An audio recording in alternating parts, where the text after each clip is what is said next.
गांव शिमला में एक लड़का रहता था, सूरी। सूरी के अब्बू की चाय की दुकान थी। वो सुबह उनकी मदद करता और फिर स्कूल चला जाता। स्कूल में सूरी से कोई ठीक से बात नहीं करता था, क्योंकि वो चाय बनाने वाले का बेटा है। वो सबसे बात करने की कोशिश करता है, दोस्तों के ग्रुप में शामिल होना चाहता है, लेकिन कोई भी उससे बात नहीं करता। और अगर वो बात करने की कोशिश भी करता तो सारे लोग उसका मजाक उड़ाने लगते। हे, कोई मेरे साथ वीडियो गेम खेलेगा? हाँ, मैं खेलूंगा। अरे चाय बनाने के लिए नहीं, गेम खेलने के लिए बुला रहा हूँ, तू रहने दे। सूरी को बहुत बुरा लगता है।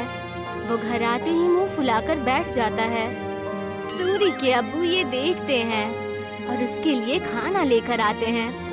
अरे क्या हुआ सूरी, तू मायूस क्यों है आज? ले खाना खा ले, तुझे अच्छा लगेगा, ले। पापा, कोई और काम क्यों नहीं करते? आपको इतने सारे कामों में से यही काम मिला। चाय बनाने में क्या बुराई है? दिन में सबसे ज्यादा लोग इसी के बारे में सोचते हैं। नहीं, मेरे दोस्त तो मजाक उड़ाते हैं, मुझे अपने साथ खेलने में भी शामिल नहीं करते। बोलो कौन सा खेल खेलना है, अभी खेलते हैं। आपके साथ नहीं, उनके साथ खेलना है। ये कहकर वो वहाँ से चला जाता है बिना खाना खाए। सूरी के अब्बू को ये देखकर बहुत बुरा लगता है कि उनकी वजह से उनके बच्चे के दोस्त बहुत दूर जा रहे हैं। उसके पिताजी चाय बनाने के साथ दूसरा काम भी ढूंढने लगते हैं। वहीं स्कूल में बच्चों को ट्रिप पर ले जाने का प्रोग्राम बनता है। कुछ दिन बाद आप सभी बच्चों को एक जंगल ट्रिप पर ले जाया जाएगा। सभी बच्चे उसी तैयारी के साथ आएंगे। सारे बच्चे खुश हो जाते हैं। सूरी घर आकर ये बात अपने अब्बू को बताता है। पापा, मुझे स्कूल की तरफ से जंगल की ट्रिप पे ले जाया जा रहा है। मुझे जरूरी सामान पैक करके दे दीजिएगा। अरे वाह, ये तो बहुत अच्छी बात है। अपने सामान में एक छोटा बर्तन जरूर लेकर जाना। वहाँ अगर कुछ पकाना हो तो काम आ सकता है, ठीक है? जी पापा, जरूर। और हाँ, तुम्हें एक और बात बतानी थी। मैं नई नौकरी ढूंढ रहा हूँ। तुम्हें अब अपने दोस्तों के सामने शर्मिंदा नहीं होना पड़ेगा और वो तुमसे बात भी करेंगे। सच पापा? हाँ। सूरी खुशी से पिताजी के गले लग जाता है। कुछ दिन बाद उस जंगल ट्रिप पर जाने का दिन आ जाता है। सब उस जंगल में पहुंचने के बाद ट्रैकिंग शुरू कर देते हैं। मैं सबको 4 ग्रुप में बांटूंगा, जिसमें एक लीडर भी होगा। वो सब एक साथ में रहेंगे और अपना काम करेंगे। सब अपने लीडर की बात मानेंगे, समझ गए ना? सब अपना बैग लेकर ट्रैकिंग शुरू करते हैं। अरे किसको लीडर बना दिया? इसको तो चाय के अलावा कुछ नहीं आता।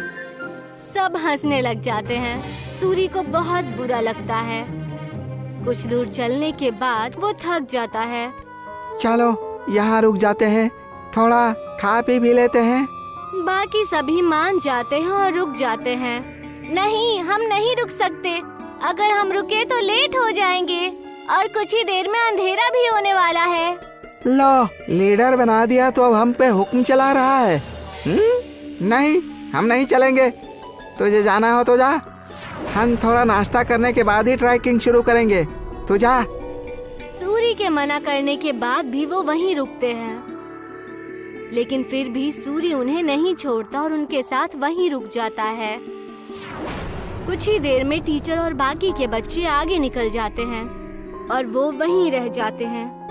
थोड़ी देर आराम और नाश्ता करने के बाद वो अपने ट्रैकिंग शुरू करते हैं, लेकिन जल्द ही सूरज डूब जाता है और अंधेरा हो जाता है।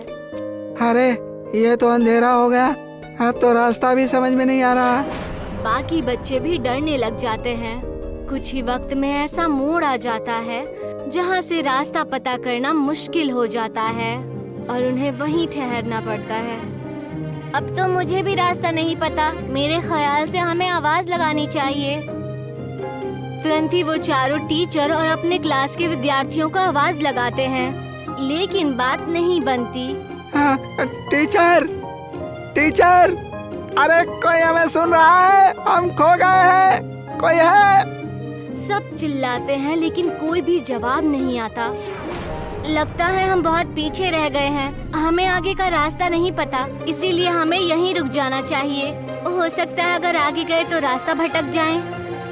नहीं, हमें कोशिश करनी चाहिए। क्या मालूम हम सही जगह पहुंच जाएं। रात बहुत हो चुकी है, जानवरों का भी डर है। टीचर थोड़ी देर में हमें खोजते हुए आ ही जाएंगे। हमें यहीं रुकना चाहिए। सबको उसकी बात ठीक लगती है और वो लोग वहीं रुक जाते हैं। कुछ ही देर में रात हो जाती है और तेज ठंडी हवा बहने लगती है और उनके पास बचा खाना भी खत्म होने लगता है। हाँ, अब तो हमारा खाना भी खत्म हो जाएगा और पानी भी खत्म हो जाएगा। अब भी कहता हूँ मैं, हमें चलना चाहिए।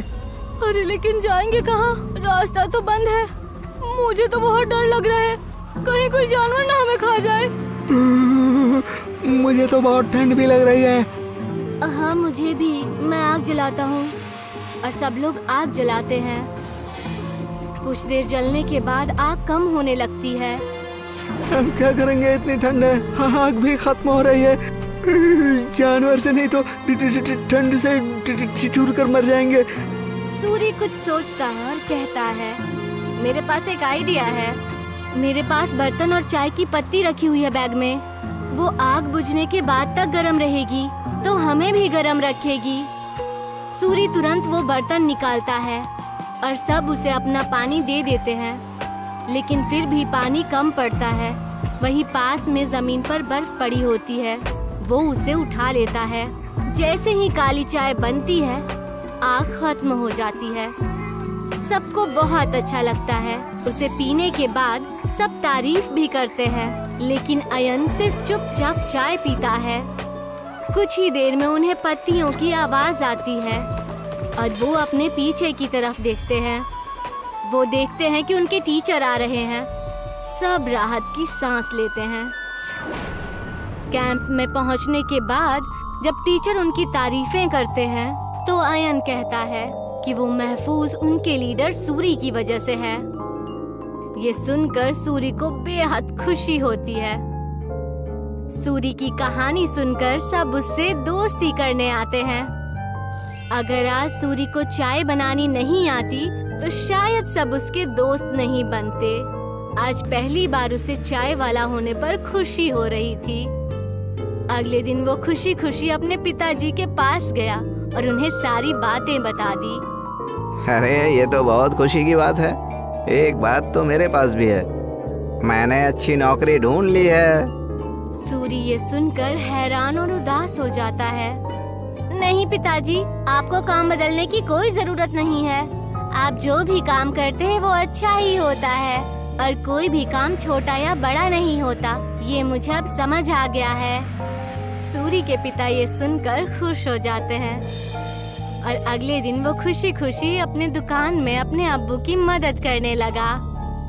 और जैसे ही वो स्कूल पहुंचा तो सब उससे मिलकर उससे बातें करने लगे और उसके साथ खेलने लगे।